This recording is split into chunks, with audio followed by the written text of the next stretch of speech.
All right. Good evening, ladies and gentlemen. My name is David Murphy, and I'll be the narrator for this podcast this evening. And I am so pleased, very pleased, to have a group of people on board with us to discuss some serious topics. And before we get into these topics, I think it's relevant to introduce these powerful people that we have on this podcast with this evening. First and foremost, I want to introduce you to a young lady by the name of Fran Allen. How you doing, Fran? Hi, David. Hey, everyone. Hey, Fran. Fran, tell a little something about yourself, and so I know most people know you, but a lot of people may not. So share a little information about who you are and what you do. Well, for the people who don't know me, my name is Fran Allen. I'm the CEO and owner of Self-Development Success, which is a company that focuses on raising the quality of life for humanity through self-development. I'm also an author, a motivational speaker, a change agent, an event facilitator, and a nonprofit fundraiser. So I could say that I'm putting all of my God-given talents to full use. Fantastic. And also we have with us another special guest, a young lady by the name of Cynthia Jahi. Miss Jahi, can you share a little information on who you are, what you do? Yes, good evening, everyone. I am the Artistic Director of Movement Calamity Performing Arts Company. I am a choreographer. I'm also a writer and editor of Bill's book. And I'm an activist. I fight for causes that better the lives of youth and families. Those are some of the things that I do. And I'm excited to be a part of the Black Unity newspaper also. Oh, fantastic. And last but not least, we're going to bring on a gentleman, my partner in the publishing company, my partner in the National Black Unity News. But before I bring him on, I'm going to share a little something about myself. My name is David Murphy. I'm the publisher of the National Black Unity News. And I also partner with Bill Goodin. I also one of the founding members of an organization called Black Men Unifying Black Men. And I also sit on the board of Maryland Council of Elders. But, ladies and gentlemen, just like everybody else on this podcast, we have a long history, and I'm proud to say that everybody on this podcast, I can say I have known for over 25 years and have worked with them on numerous occasions in different genres, but everybody on here is a soldier, frontline soldiers, and I guarantee you every one of them had battle scars to prove it. And but the gentleman that I'm about to bring on, Mr. William Bill Goodin, is the editor-in-chief of the National Black Unity News. I know I'm still in his thunder right now, but at the same time, the reason for this podcast this evening, ladies and gentlemen, is this. And I bear witness to the fact that, sometimes people say they haven't seen modern, they have read about in the Bible, the Quran, about miracles, God doing great and wonderful things.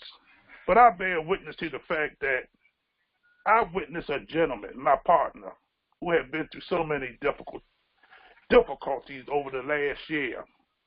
But out of those ashes, this brother had penned, he sat down at his computer and has published over 6 books. I'm serious, 6 books in the last 6 months. And I assisted him with those books, doing the cover. He did the writing, I did the cover and the layout and everything. But it's some serious, deep subject matter, and this is what we're going to be discussing this evening. And so without further ado, I want to bring in this powerful brother, Mr. Bill Goodin. How you doing, sir? Hey, I'm good, David, and hello to everybody. First of all, man, thank you for that mighty introduction. And, I guess it's the truth in terms of how you laid everything out in terms of that, sometimes God, they say God works in mysterious ways. And basically it was a mysterious event that happened and motivated myself to write 6 books. As Cynthia said, she edited the very first book. And you know, so I mean, she could bear witness in terms of that, you know, the pain that we're talking about. And basically, you know, just to be honest, you know, my wife died last year, May 27th, actually, so it's a year coming up. And you know how you ever been in an accidental relationship? Well, you know, I ended up getting into an accidental relationship, probably lots quicker than what I should have. And the relationship hurt me very bad because I guess I was already hurting and fragile and vulnerable, everything else, and not really understanding that.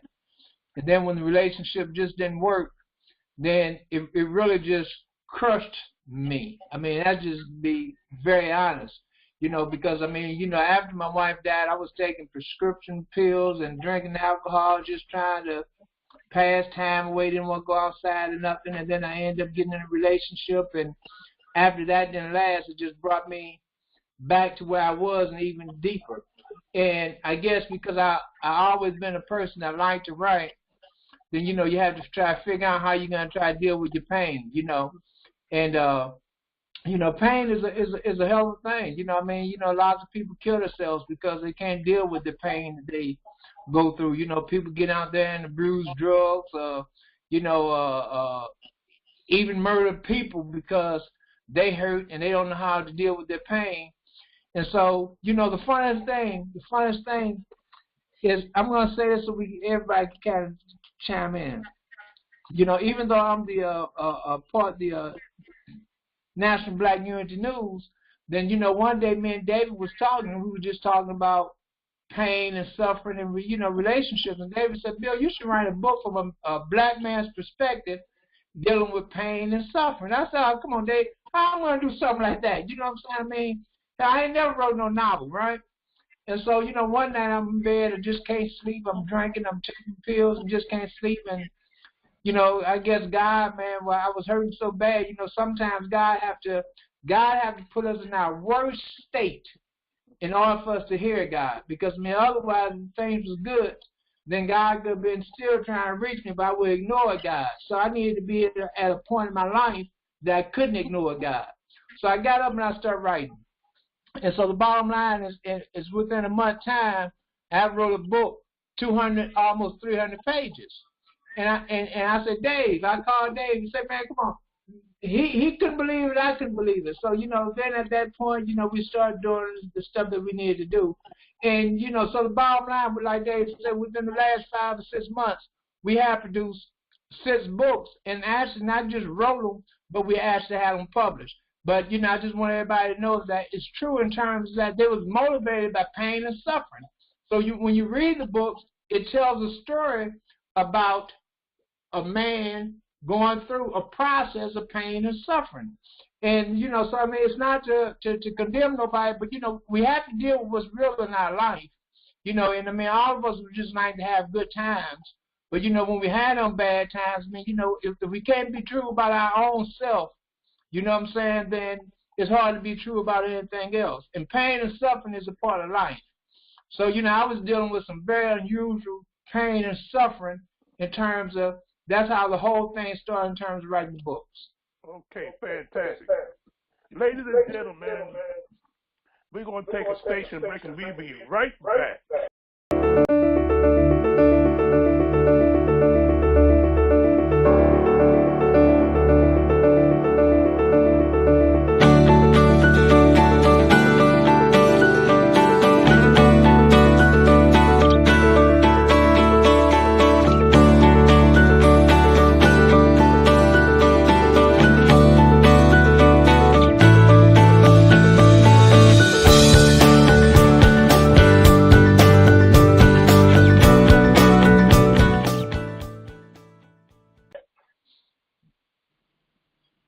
Okay, we are back. Okay, Bill, I heard what you was just saying, brother, and you and I discussed this, you know, amongst ourselves many a times about how black men, how black boys are raised up.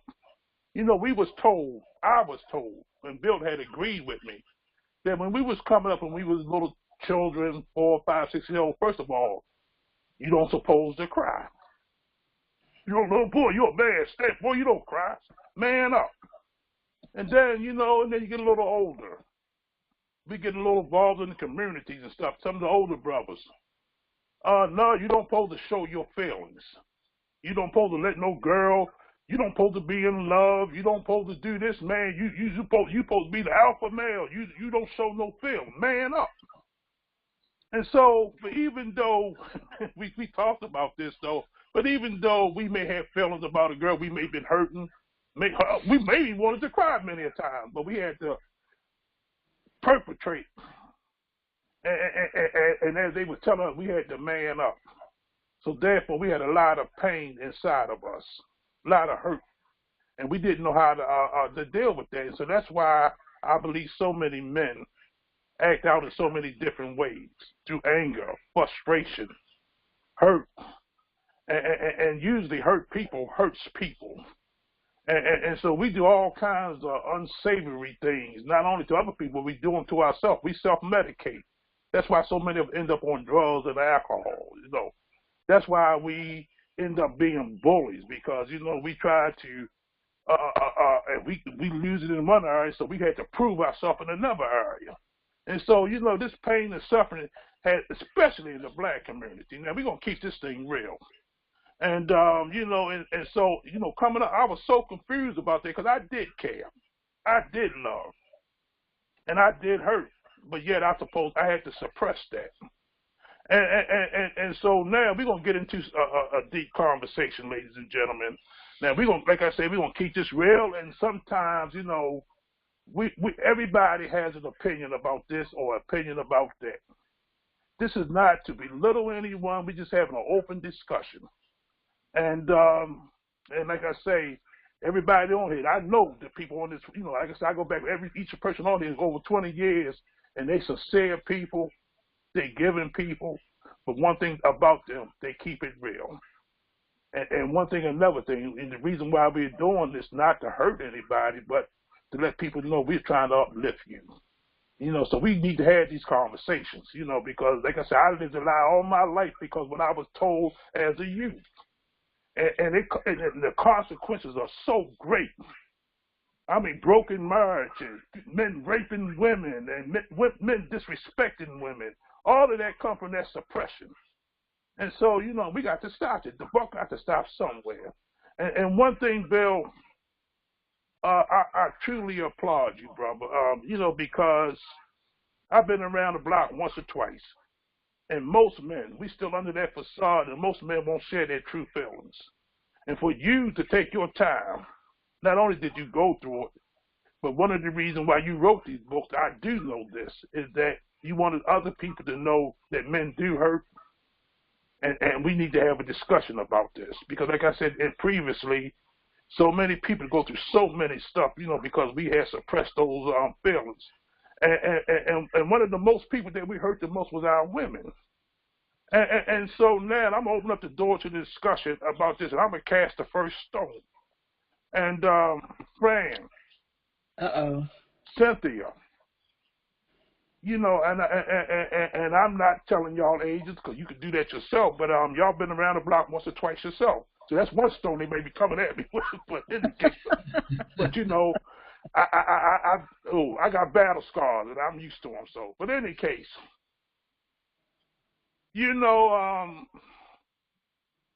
one of the worst things that happened to most men when I had discussions with men is not only did we have to beat ourselves up, and then the community beat us up, and then other races beat us up. But one of the most devastating pains that most black men suffer is from our own women. Because oftentimes they beat us down.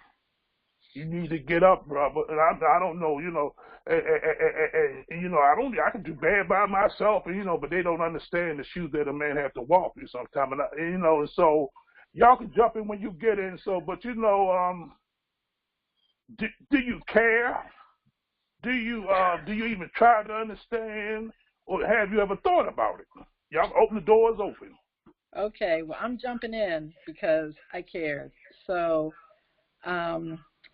let me qualify my statements with the fact that I was in what I thought was a really successful, strong, happy, loving relationship with my husband. And when we took those vows, I was very serious about, loving and honoring and protecting and nurturing and all of those things that you're supposed to do when you're in a marital relationship. It's a true partnership. There is no his work, her work. There's just work, and you share the load. This man was an educated man. He was a professional man, and he was doing well at the beginning.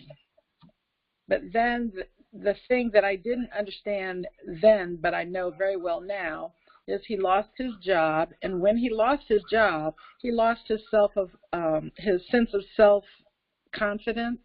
He lost his self-identity because he really related who he was with what he did. And when he wasn't doing that thing anymore, he began to really fade away in terms of who he believed he really was. He was the same man to me, but he wasn't the same man to himself. And when that began to occur, that decline began to occur, then his character changed, his behavior changed towards other people and towards me. I was going to work every day, and I was holding it down because I was the other half of the partnership. So when one partner is down, the other partner gets up. I mean, that's just what is supposed to happen, and that's what I did. And while I did that, he was creating an exit plan because he decided that if he couldn't bring to the table what he wanted to bring to the table, he didn't need to be at the table. So he decided he was rolling out. And I was not privileged to the decision. I did not have a conversation. We didn't discuss anything. He just woke up one day and told me he didn't want to be married anymore. And that was a bit of a shock. But I thought, you're just going through. You'll be okay. It's one of those days, but it's going to be all right because I got you. I got you. And I kept doing the things that I thought I was supposed to be doing, and I kept, going to work, and I was making the money, and I was trying to make sure the bills got paid so that, the quality of his life would not change. When he flipped the switch, the lights would still come on. When he put the key in the door, it was still our house. When he started the car, there was gas in it so he could go where he wanted to go and whatever. All of those things were still happening because I was putting in the work to make sure that we were okay. He, on the other hand, was making sure that he would be okay. And he did. He left me. And when he left me, he not only left me with a broken heart, but he left me with some broken finance because he rolled out with money that was really my money since he wasn't working. And he left me in this huge crater of financial and emotional and intellectual ruin. It was terrible. There was a lot of weight to carry, having to go to that job every day and pretend like it was all good. Nobody knew, only I knew. And then I'd come home at night and be stressing like crazy because the lights were about to get turned off. The cable was about to get turned off. The cell phones are about to get turned off. They're about to come and get the car, and the mortgage was behind. And I didn't know how I was going to do any of this stuff, pull it back together. I just kept praying and going, praying and going and praying and going. So I understand that the men have an insurmountable challenge from the beginning. Even when everything is going perfectly, when things are going great, they still have the challenge that's right there that can jump on them at any time. But I don't understand how when they have a partner that is really willing to go the extra mile, who is really willing to do whatever is necessary, like Malcolm X said, just get it done, whatever it takes, by any means necessary. And I was there like that. And he still left me in a place that it took me years to climb up out of. Wow. So I understood and I did care. It just seemed like he didn't care or understand like I did. Yeah. Wow. So. Bill. What's that? she's fading in and out. That's why, I Okay. yeah. But yes, friend, I feel you, and and it's tragic. But let me ask, Cynthia. Well, I got you on this line. I know if you fading in and out, so if that is, don't worry about it. We take care of that. But Yeah. I know what here. No, I wasn't saying that. I just had muted myself a couple times. Okay. I want to ask you a question. Can you hear me? Yeah, I can see you. I hear you too. Can you hear me? Yes. Yes. Yes. Okay. But in any case, ladies and gentlemen, as Fran was just speaking about, that she was willing to stand with her partner, even willing to stand for him, even stand in the gap for her partner. But like I say, rumors, and we are humans. We are taught a lot of things. And coming up, Cynthia, I'm kind of direct this to you. This is only what I heard, and not from men, but from women. They tell me that in a lifetime, you may have a boyfriend when you were a teenager, and then something went sour, and then you may have a young man when you went to school, college, and everything. Then something may went sour, and then you moved on, and then you probably got married, and you may have been married again, or and this, that, and this, that. But when you go through all of them different changes with so many different men, even if it's 2 men, 3 men, or 4 men, and then when another man coming along, and I heard this say about men too, they say they was a good man, and they meet this great woman, but then they caught hell because they had to pay the price for boyfriend 1, boyfriend 2, boyfriend 3. And so when they come to the door, they have all of these issues they have to deal with, mistrusting, everything that the previous boyfriend did kind of play out on the new man. So Cynthia, what is your take on that? Is that a misnomer, or is that true? Like I say, I see her fading out every once in a while. But when you jump in when you can, Cynthia, and we'll take it from there.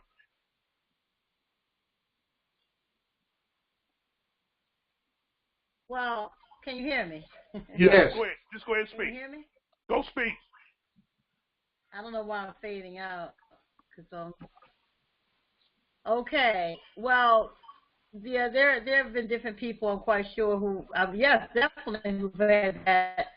I met women who are bitter because of something that happened from prior relationships, and they probably are on guard. A lot of them are on guard because they may see some of those same characteristics in their current or the last relationship that they're in.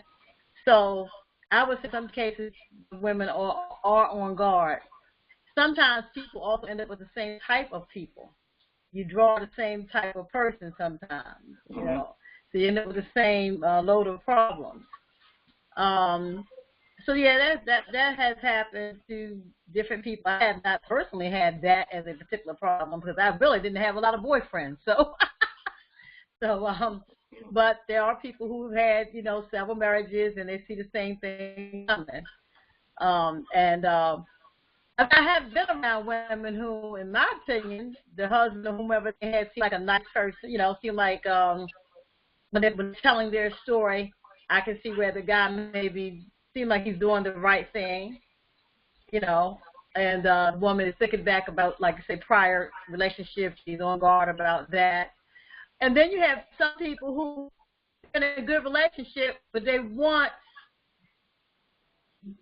this person from a prior relationship. They're still thinking about that person from a prior relationship. They haven't even let go of what hurt them years ago. You know what I'm saying? Mm-hmm. So they've got the good guy, but they're still revisiting some type of dreamland. There's some type of dreamland. I'm not quite sure if Fran has heard that.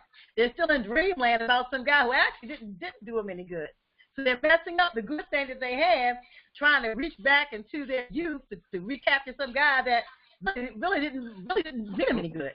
You know, so it's been all kinds of scenarios. I mean, the scenarios, you know, go on and on. The one thing I wanted to talk about was well, two things. Getting back to the book with Bill, and also touching back on what Fran was saying. I feel what Fran is saying, you know, in her relationship. And what I can see there, Fran, it seemed like to me, you as a woman had no idea that your husband had put so much of his belief of who he was into his career, right? Is that what it seemed like was happening? Yes, that's true. Right, Fran? That's true. And that's what devastated him. And a lot of people do that, men and women. A lot of men and women, if they had a job at the Social Security Administration, and I'm quite sure that was a blow for a lot of people, you turn around and you can't pay your bills for 3 months. You begin to feel like you feel different. It's a psychological thing that most people are not prepared for. So if the individual is not prepared for it and can't explain it, they can't even explain that to their spouse. And they start to back out of life.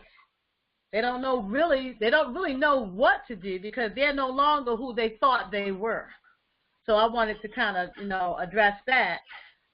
But at the same time, it didn't do Fran any good.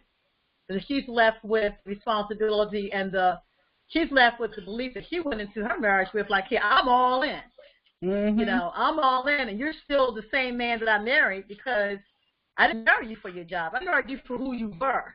Right. I married you for you, for you're tall, you know, whatever. I don't know what your husband looked like, but you know what I'm saying. You married him for all the other things. There was so many more things that you married him for. Right. Besides his job. His job was this one extra. I don't even know if he had the same job when you first met him, you know? Mm-hmm. So that wasn't even the thing. You know, I know in our marriage with me and Satawi, we both are entrepreneurs. We've had a whole lot of jobs. You best to believe that I can't possibly have married my husband for his job. Because God knows he's had a whole lot of them since we've been together. Okay? But, you know, but I can tell you, I remember in North Carolina when the person we had to pay the rent to, this elderly woman, she was like a man hater. I'm not kidding you all. And she was like 20 years or 15 years older than Satawi and I. And she really had this attitude of doubt as to whether we were going to pay our rent. And it just so happened that we really weren't struggling, you know, really that hard down to pay it. But she really came after him with such a viciousness that I began to see him like kind of melt down, you know what I'm saying? I saw how that began to affect him as a man, the way this woman, she was a woman who did not like men, Fran, okay? She just did not like them, okay? And so she was capable of attacking, finding a way to attack the manhood. And I actually saw a change in my husband by this woman who was in her late 80s, the way she attacked him with things that weren't even true. But, you know, he had to fight like heck to regain himself. And to know that, hey, yeah, okay, me and my wife, we're in this place we've never been, and we're struggling, but that doesn't make me, Satawi, a less of a man, even though this woman's coming at me like I am less of a person. Hi, I'm Fran Allen. Like you, I'm a leader, motivator, teacher, and confidant. I'm also a personal and professional development expert who guides people desiring to unleash innovative approaches to their personal growth.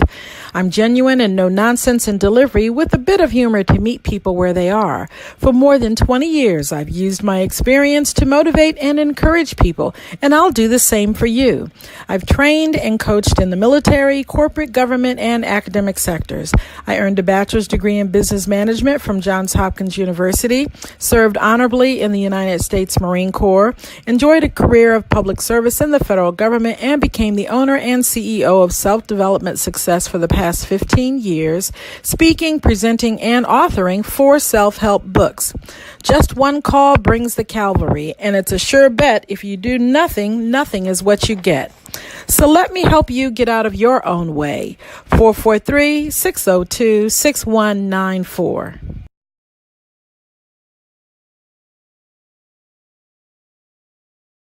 Right. So, yeah, I've seen those that happen. So, look, let me ask this question. because Yeah, Bill? I guess the question I'm going to ask is that, Cynthia, like she said, she edited Cold Bitch 1. But, sometimes, I've had some conversation with some people that had a problem just with the title of the book, Cold Bitch. So, I guess that I'm going to ask both of you your opinion. And, of course, I said that, the funniest thing that sometimes people have problems when they know you personally, but, we go to the movies and we watch Tyler Perry and they calling each other all kind of names and we laughing and everything else. We listen to music and, we dancing by the music. But when people know you personally, they kind of get offended by something such as that. So I guess that's the first thing I want to say about the book because of the title of the book. Just briefly, what's your opinion about that? Well, let me jump in here right quick. As a writer, your creative license is your creative license. And you can name your work, your body of work, whatever you decide you want it to be named. And you have to also consider that if part of the reason that you're writing this book is so that you can create an income stream, because, why write a book if you're not going to sell it? You have to give it a hook. You have to give it a reason. You have to give it a reason for people to pick it up, and a title, a catchy title, no matter what kind of emotion it evokes. If it evokes emotion, people are going to pick up that book because it's calling. Even if it's, oh my God, I can't believe they named this book that, Cold Bitch. Right. Are you kidding? But they picked it up, and it served the purpose. Mm-hmm. I'm not offended because I know that good, bad, or indifferent, right or wrong, there are some cold bitches in the world. There are. Okay, I mean, I just want to go there. I'm just going there. There's some absolutely. I'm going there. I'm going. Okay, you knew I would, so don't be surprised. Don't act surprised. But at the same time, I don't know. What's the other way to call a man? Because you got some cold brothers too. But I don't think there's anything wrong at all with the title of your book. And for the people who are offended, they're entitled to be offended, and they're also entitled to go, pick up another book. But I don't think you should change the title at all. I think that it is reflective of the experience that you had in this relationship. I think that there's a lesson to be learned, and I don't think there's anything inappropriate about it at all. But that's only my opinion, and now my Facebook's probably going to blow up. Right. Well, hey, now, listen, thank you very much. Go ahead, Dave. I just want to just chime in on that quickly so we can kind of keep it moving and have as much discussion as possible. So give your take real quick, Cynthia. You edited the book and read the books.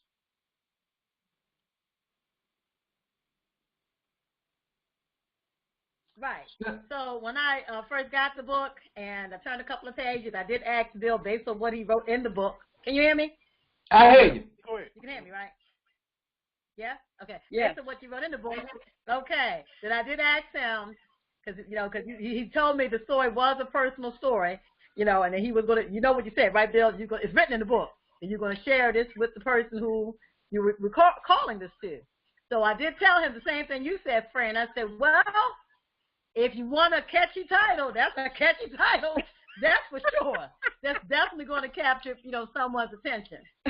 Right, no doubt. So I don't know whether I would necessarily buy the book, but people into that genre, they're going to buy the book. Mm-hmm. People who read about those type of things, they're going to buy their book. No anecdotes about it. Mm-hmm. Now, on the same token, if you're concerned about, whether or not somebody knows it's really about them and all like that, you got to deal with that yourself as a writer. That's between you and your conscience, how you want to deal with that.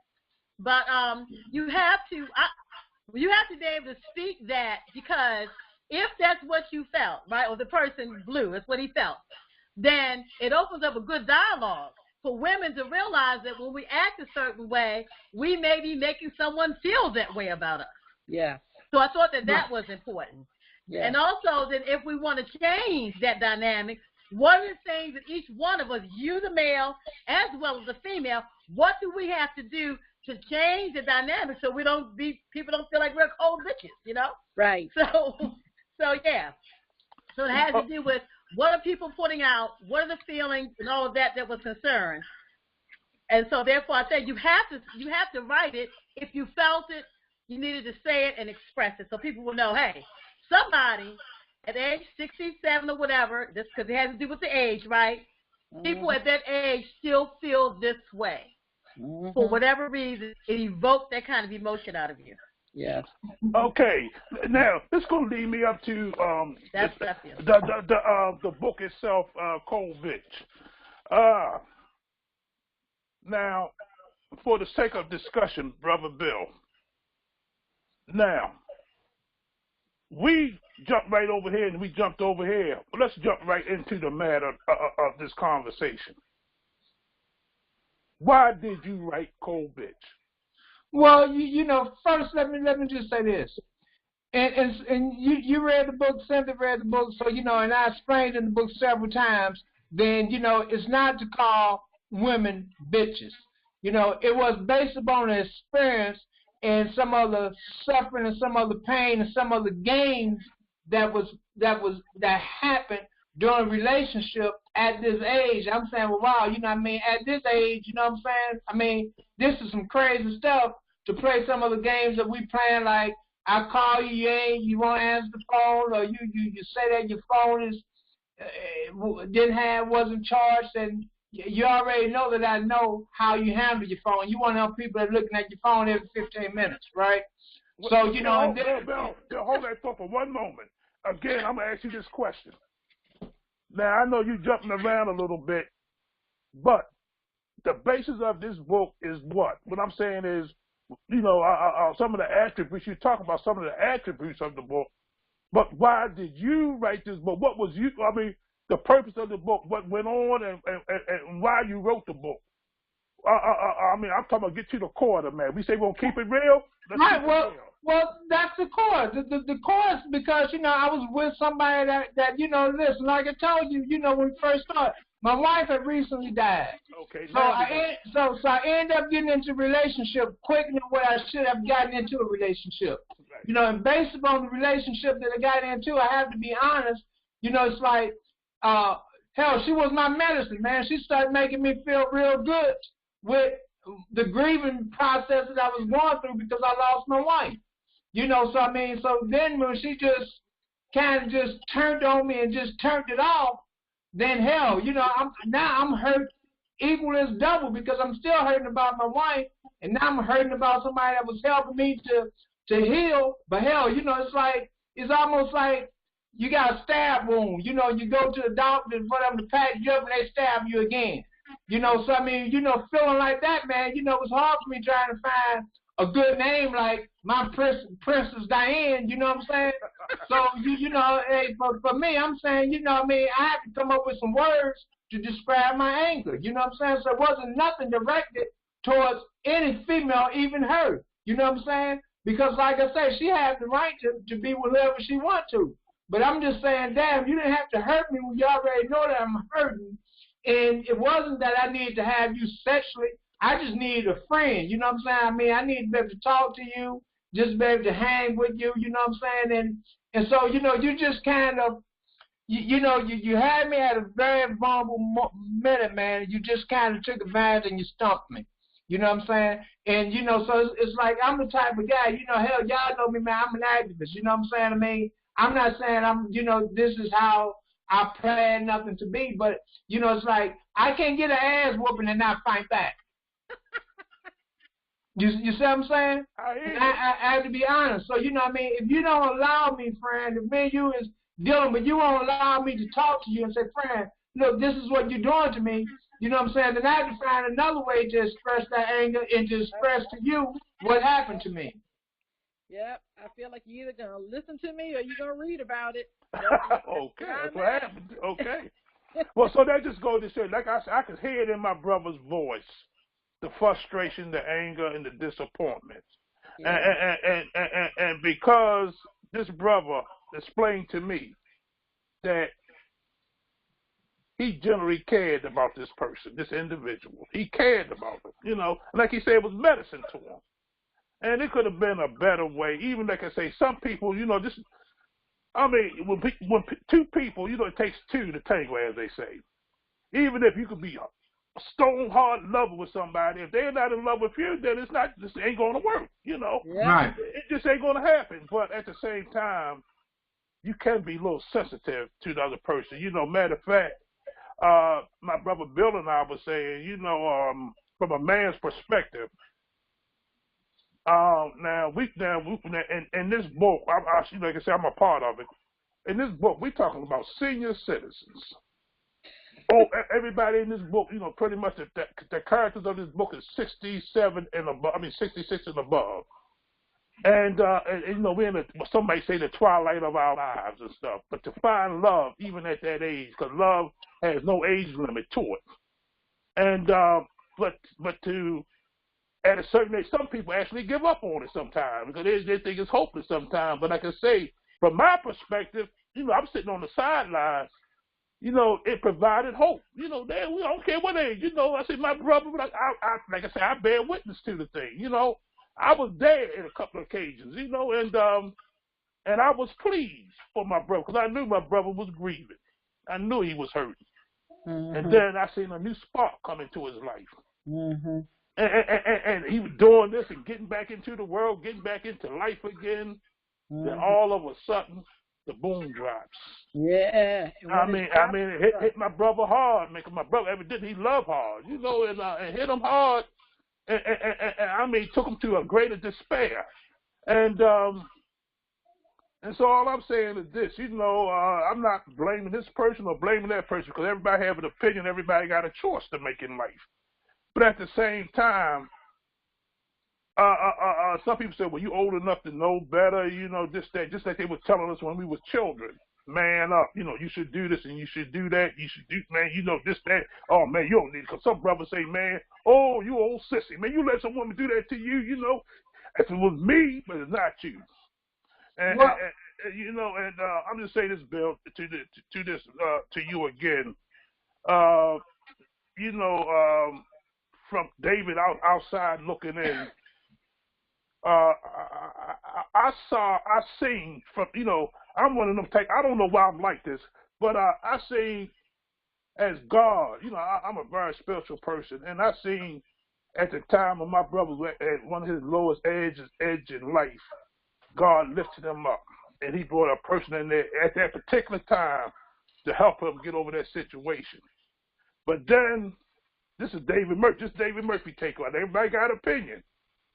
And then I seen my brother drop again. But then I seen another miracle happen.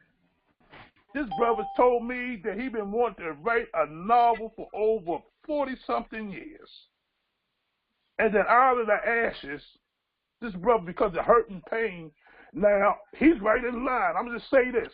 He's right in line with all those characters of the Bible, because most of them had to go through pain and hell to serve God. Mm-hmm. And you got to go through the fire, as one say.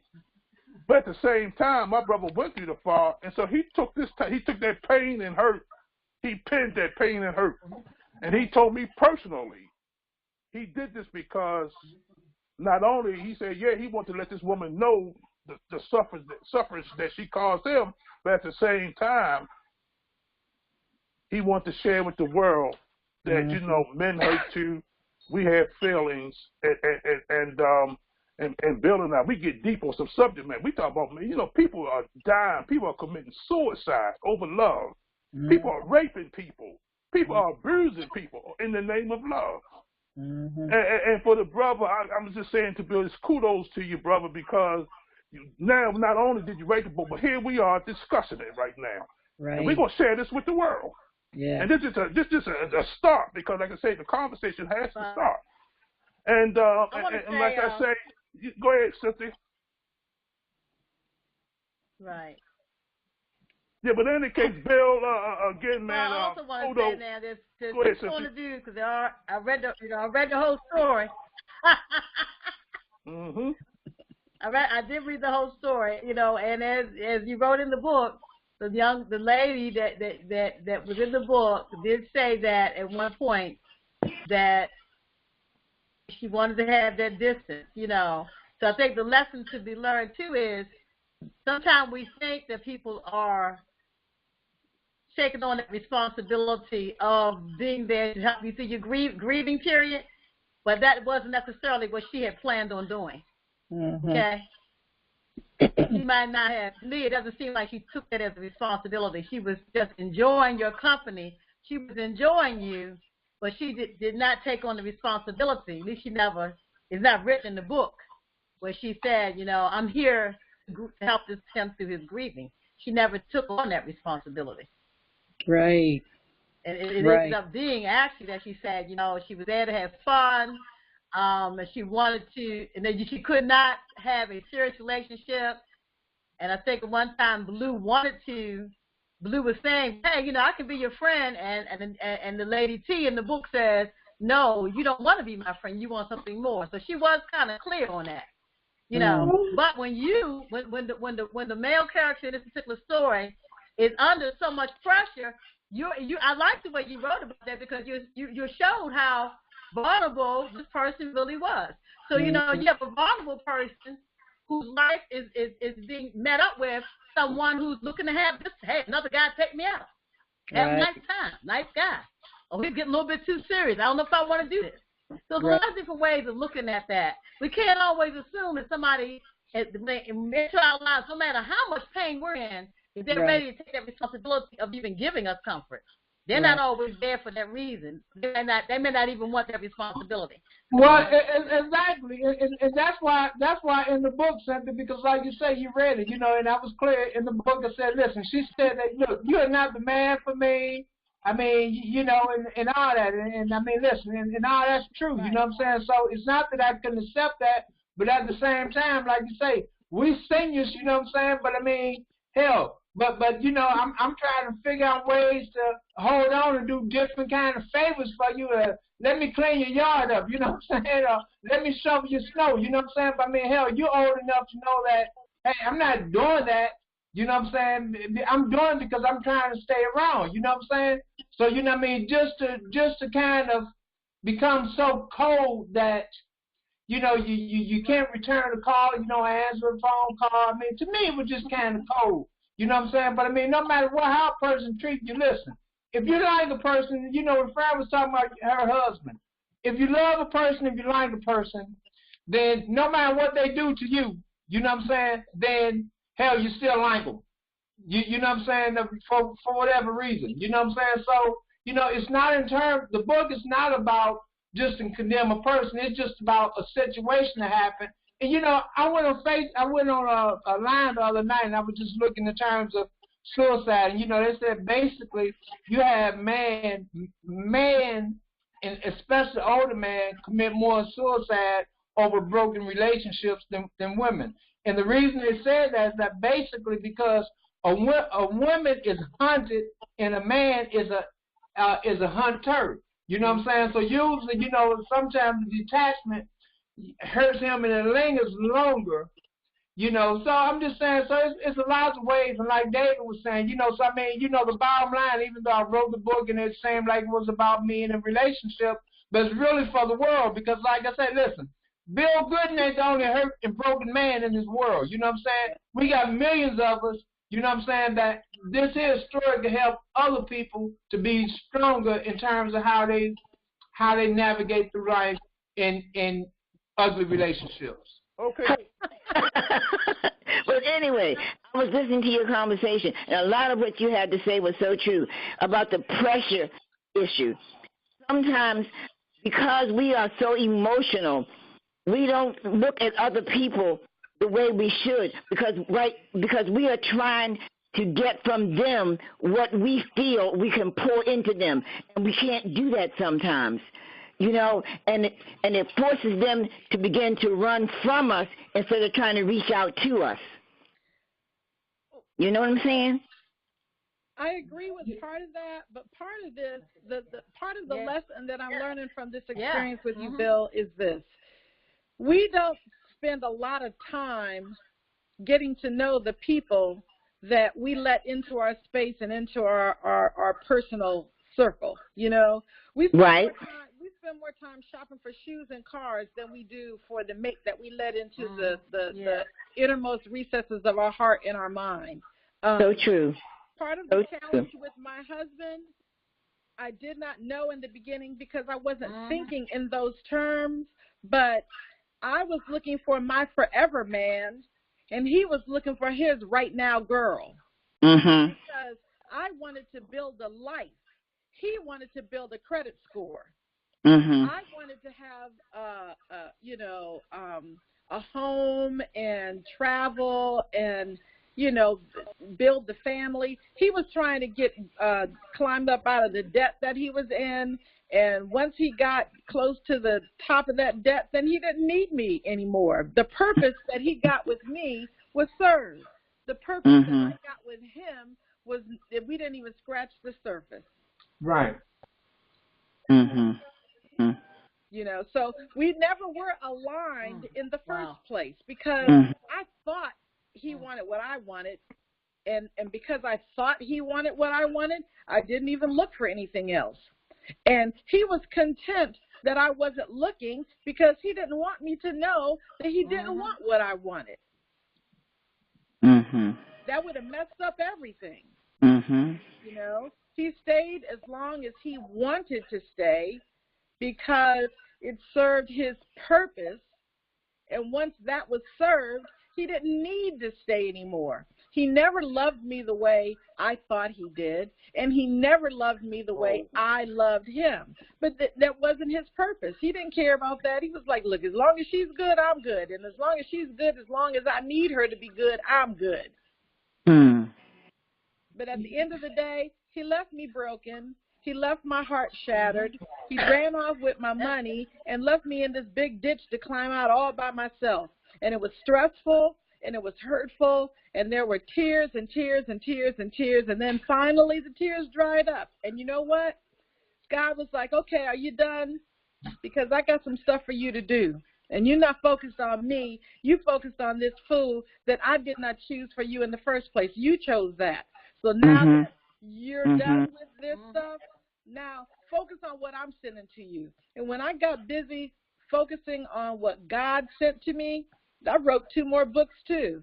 Bill, you're right. The writing is cathartic. It's very It is. Yes, it is. I got all that stuff. Absolutely. Absolutely. All that stuff out of me, put it on the pages, and my intention is that somebody else will read this and they will go, you know what? She got through it and I can get through it. She survived it and I can survive it. She was okay and I'm going to be okay. And if that happens, then my purpose is served. Well, and that's what I say. Listen, people be with who they wants to be with. You know what I'm saying? We all understand that. You know what I'm saying? But like I said, when you hurt, you have to deal with your pain some kind of way. You know what I'm saying? Now, Bill Goodin could have went out there, and like I told Dr. Watis, a couple times after my wife died, and after I decided to try to get up and go out the house, a couple times I went down to the damn casino and lost more money than what I should have lost. I couldn't keep doing that. You know what I'm saying? I'm really, really, really messing myself up, right? So, in terms of, being vulnerable and being fragile and somebody else coming to your life, then, irregardless to their decision, you know what I'm saying? It's not their fault that I'm fragile, I'm vulnerable. But, whatever their decision is, then, I'm still left up to how I'm going to deal with my pain. You know what I'm saying? Right. Hey, do I go ahead and kill myself? Do I go ahead and get drunk?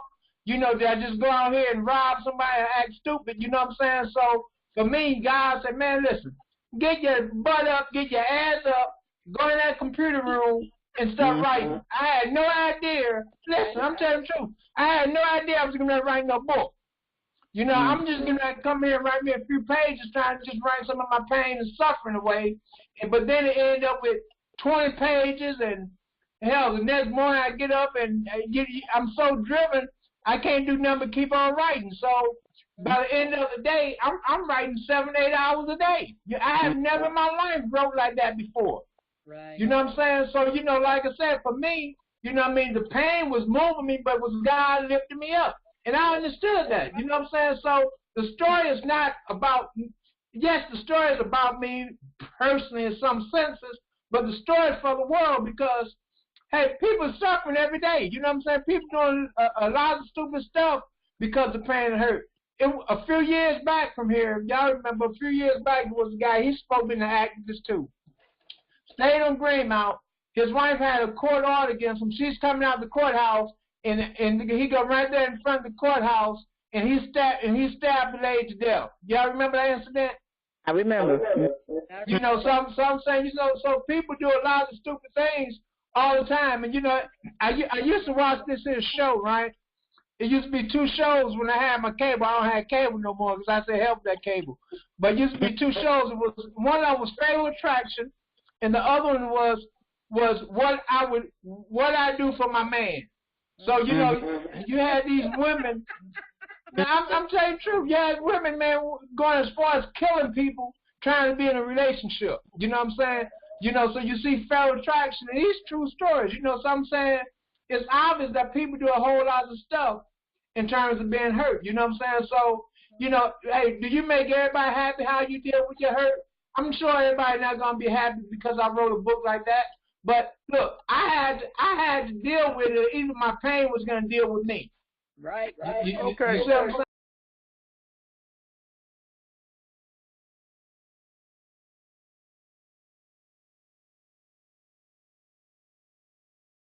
If you're looking for a reliable, professional, and affordable travel agent, well, you've come to the right place. We're proud to be the top local travel agency, and we've committed to creating satisfied customers and ensuring that your trip is a smooth one. Whether you need airfare, hotel reservations, transportation, or excursion planning, we can do it all. Call or email one of our friendly staff now to start planning your next vacation.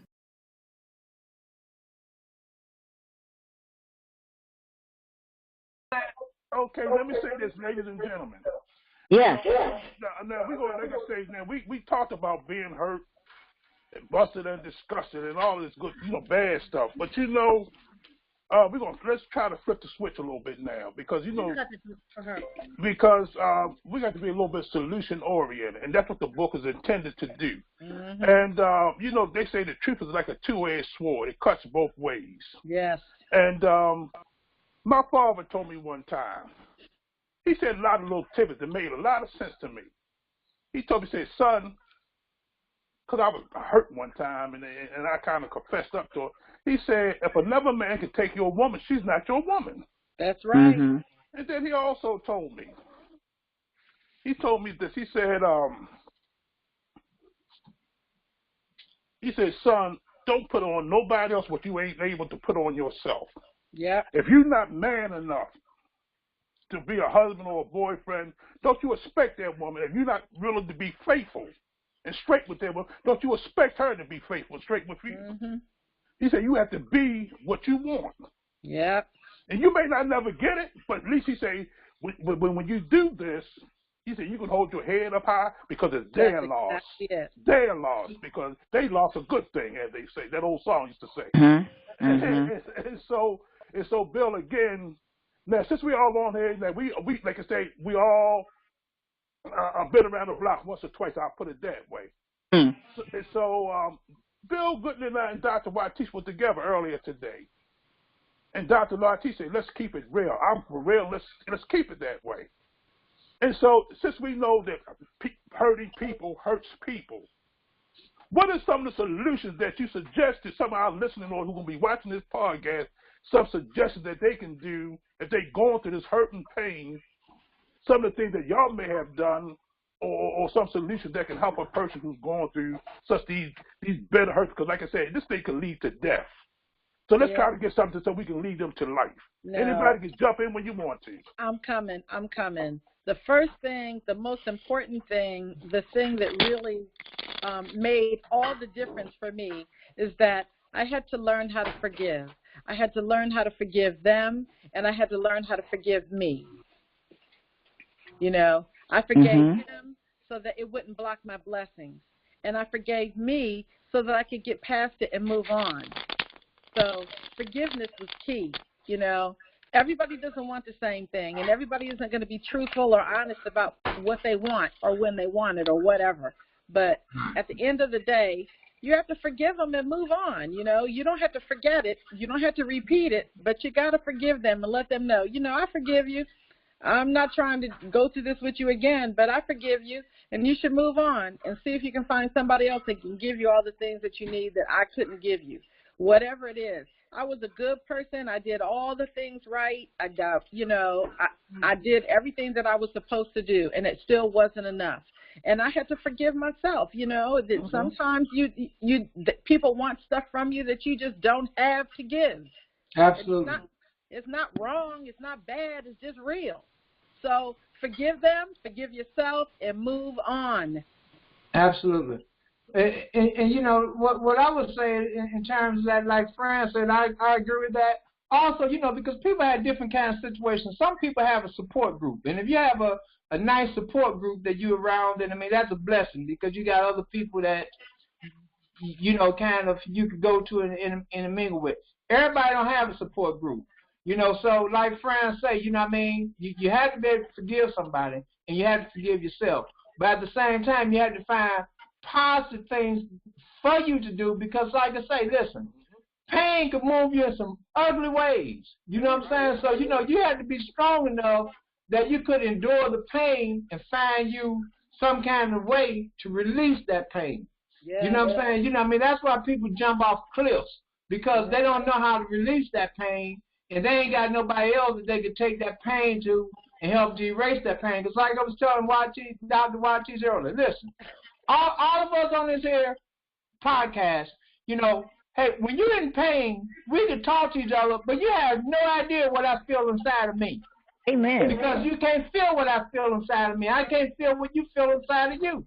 You know what I'm saying? So, you know, the outside of us give you know, hey, we could give go outside and we could be hurting like hell, but we could put a little fake smile on and people think that everything is okay with Fran Allen or Bill Goodin or Dr. Watie or David Murphy or something. But hey, we could be going to hell. We could be a minute away from going ourselves in. Mm-hmm. You know what I'm saying? So, you know, you have to continue to pray. And you have to pray to God, man, to give you some strength, and you have to find some solutions in terms of something positive that's going to help you to dig yourself out of where you at. Yeah, that's it. You know, one thing, another thing you need also is if you have a full-length mirror, you need to go to that mirror every day and ask yourself, talk to yourself, identify yourself, remember who you are, talk to yourself. That is very important. So many times we go, like you said, you go to the bottle, you go to the club, you go to the this, you go to that, but you never go back to you. You need to go back and identify yourself and talk to yourself. Let yourself know that you are worthy of what the world has to give you, because the world has a lot to give you, but it has to come from within. You have to make it give it to you. Yes. And you have to believe in yourself. Yes. You have to believe that you're deserving. Yes. You know, you do. Yeah. So many people think they're not worthy. I went through so far in my life. I thought my father was, but my daughter was, you know, shot. And can you hear me? Okay, can you hear me? Go ahead. That was one of my greatest pains. When my daughter was attacked, and fortunately for years, you can't hear me. Yeah. I hear you. Can you hear me? Yes. Yes. Yes, we hear you. We hear you. Okay. And fortunately, my life as a dancer, we always had meditation and things like that, and that actually was something I actually consciously found myself using that. And playing certain types of music, you know, a lot of prayer, things of that nature really helped me. I found myself by myself, so my husband at that time had to go and take the grandson to New Orleans. For about 30 days, it was just like me, and sometimes I see my mother and my sister, but that was about it. And but it was that constant meditation, doing that, music, prayer, and just keeping my mind a certain way. But situation like Bill was saying, when you're grieving or when you're down, you really have to do what you just said, Dr. Watis. You've got to pay attention to yourself because your mind will take you all over the place. Yes. I remember it will make you feel guilty. Mm-hmm. For example, when it came time to go down to see my daughter in the hospital, my sister and my mother were going to come get me. I didn't want to see them that soon. I asked the police officer would he take me down because I couldn't face my mother and my sister share this information. It was their first granddaughter, first grandchild. So sometimes you lose yourself. Like Fran was saying earlier, she saw her husband lose himself. You have to be careful because we end up people's lives. When that lady in the book was entering your life, Bill, you are lost. You have lost yourself. Yeah. So she's dealing with somebody who had lost himself. She didn't even know that. She didn't even know that. See? And so a lot of times we don't know that we are lost. We have to have as many mechanisms as possible that we got to grab a hold to keep a hold of ourselves, our sanity, and who we are. I didn't even want people. I was called Mama Jahi. Friend, you know, they say I call Mama Jahi every day. I didn't want anybody to call me Mama Jahi. That's how deep you get cut off. And it got to the point I was telling children, y'all can just call me Cynthia. I never let no child call me Miss Cynthia. But I didn't want to hear that name for some reason. I don't know why. That's another thing. You don't even know why sometimes. And Bill is Blue, he didn't know why. He just knew that lady made him happy. That lady calmed him down. And now she's gone. Or she's pushing you away. And that was the only thing that was helping you at that time. But she didn't know that. She had no clue as to how serious, how needed she was in your life at that time. She did not know. She might have thought that it was nice in your life, but she didn't know that she was a necessity. Right. That's it. That's it. Right. That's it. That is it. So right. Well, ladies and gentlemen, I'm going to tell you this. You know, this has been a powerful podcast, and you're a group of powerful people. And by me sitting there listening to each and every one of you, I can actually feel your pain, but also I see your victories. And life is a two-way street sometimes. There's the opposite, ups and downs, in and out, good and bad, but you survive. You're still here, obviously. And I appreciate you, with sharing, your innermost thoughts sometimes because, like I say, Bill just said it. People are hurting. People are on the edge. Yeah. I mean, it's all type of stresses in this life that taking people's lives and stuff. Don't know who to turn to, and so I commend each and every one of you because you're providing solutions. But then again, you're keeping it real because, like I say, you're not by yourself when you hurt, and you're not by yourself when you love. Yeah. And I must tell you this, there's this old song called "Still Waters Run Deep," and love can run so deep it can take you to places sometimes you really don't want to go. Yeah. And then on the flip side, that same love, because I heard Dr. Watis told me early today. I hope she don't mind me sharing this. She said, and her husband was a friend of mine. I had the utmost respect for this gentleman. But she said that man loved me. She said, that man, I don't think no man can love me the way this man had loved me. And so, that just goes to show you that there are people out there. Yes, there are. Generally care for you and love you. So you have to keep hope alive, because this didn't work. Or maybe that didn't work sometime. But you have to have that's what faith is all about, hope. And we have to grab on to that hope, because like I say, but Bill also demonstrated in this book, no matter what your age is, you can still find love. Yes, you can. You can still find companionship. Yeah. But that's a choice you have to make, though. Yeah. But there's options in life. Like everything we have done thus far, we have to make decisions, choices we have to make. Yeah. We can choose this way or that way. And I just thank God for, each and every one who's been on this podcast. We're going to spend another 3 minutes. We're going to have to close this thing out. We almost going over an hour and a half.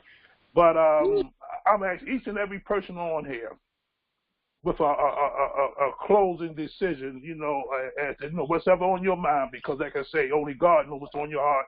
And we could go. I know we can go for hours on this subject, but at the same time, this is going out to the world. Once we spice it up, put it together, we're gonna send it out to the world.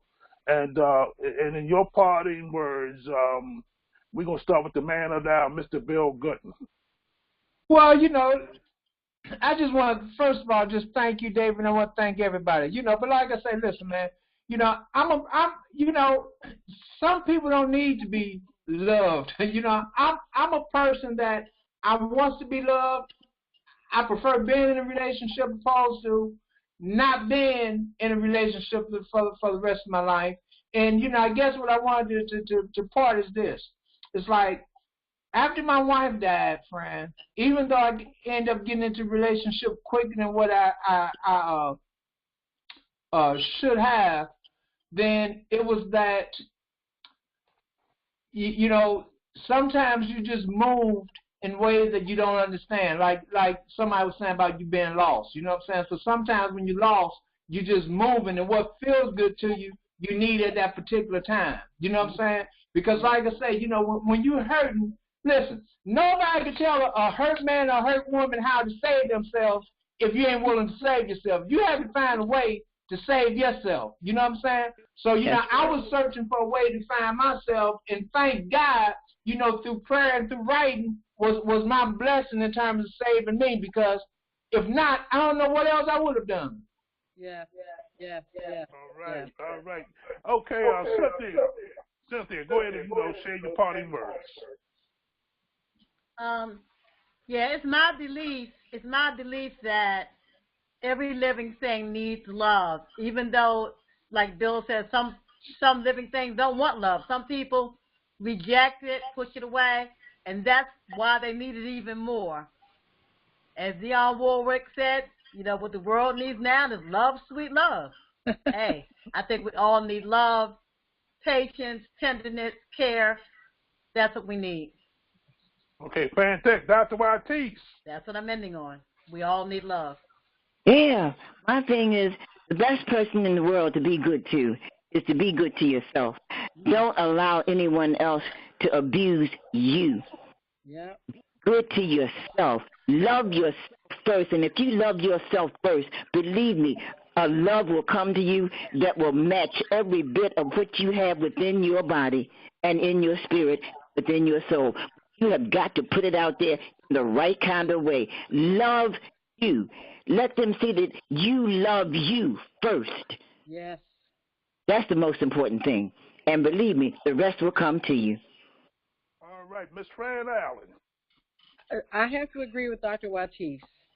If you do not love yourself, then the way you treat yourself becomes the model of how other people treat you. Mm-hmm. If you don't love yourself and you don't treat yourself like you love yourself, other people are not going to treat you like they love you either, because they're going to do what they see you do to you.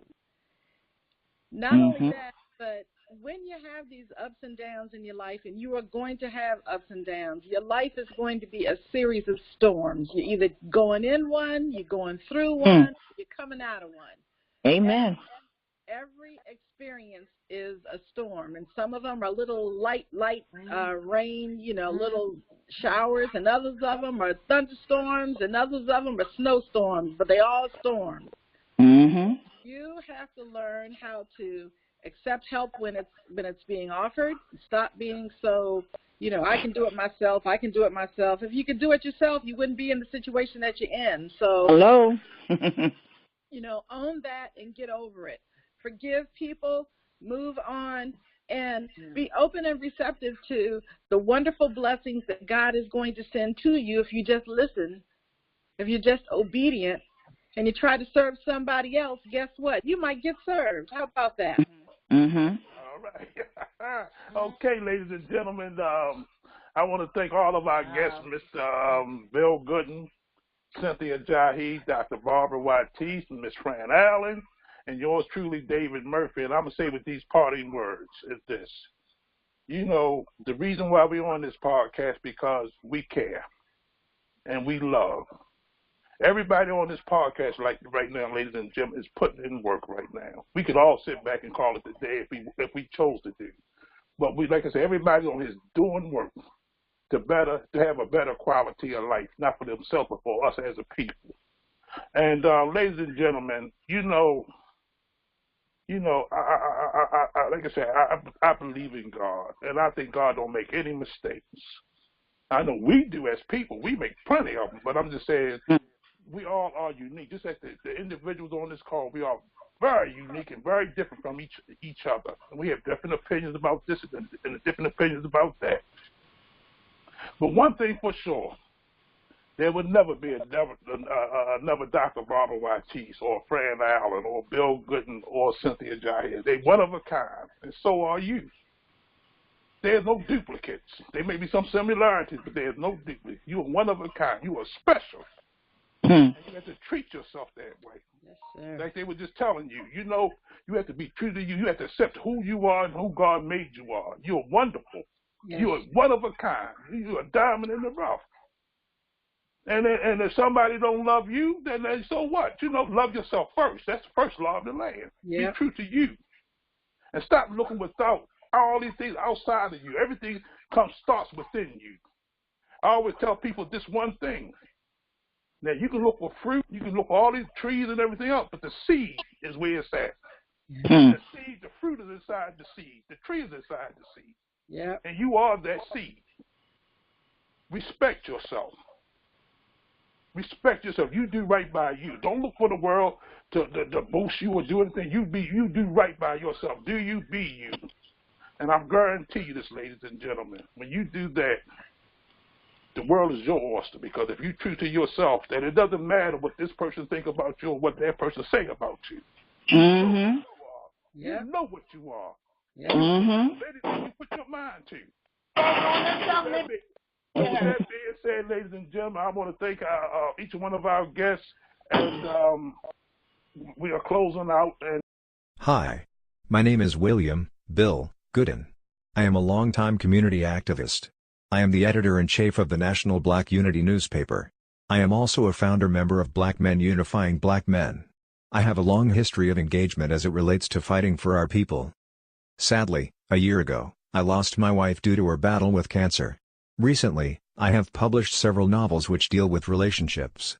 Of course, if there is a victim in the novels, it would be the man character who loves a woman more than she loves him. It is a journey that proves that men hurt just as bad as women when love goes ugly. I have recently put a collection of my wife's memoirs together as a way to acknowledge and honor her legacy. It is with great hope that those of you who will read this, will reach out and get a copy of the books. Please, the one book that is named Cold Bitch is basically for marketing purposes. It is by no means trying to call women bitches, it is just a catchy name, and once one read the story, it will explain itself. Thank you.